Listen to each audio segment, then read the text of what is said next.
let's transition just into talking about display for a moment here. I know that's kind of a new foray for demand base. How did you make that decision, and how have you been able to get into the media platforms to find the inventory to make sure that you're serving up the right content, the right folks? What did that look like for you guys? Yeah, it really started with the aha that one of the biggest problems B2B marketers have is that they only target probably 2 or 3% of the available companies out there. So if there's 6 million companies in the U.S., it's not uncommon for a B2B company that only sells to 10 or 20,000. So that's just 1 or 2% of the companies out there. So most of the traffic coming into these sites is not from their target audience. Waste, tons of waste. Tons of waste, right? And so the focus was like, how can we fix that?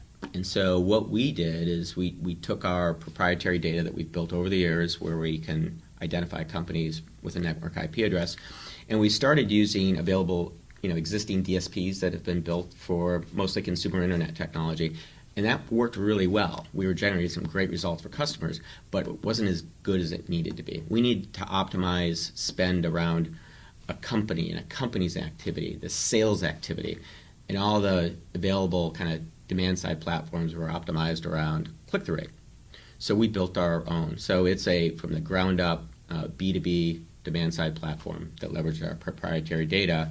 And so we optimize the advertising around actual sales activity and website activity from the company that's important to you. All right, that's interesting. So love the notion of moving beyond click-through activity, which I totally agree is something that has been holding us back in terms of the history of where we've come from.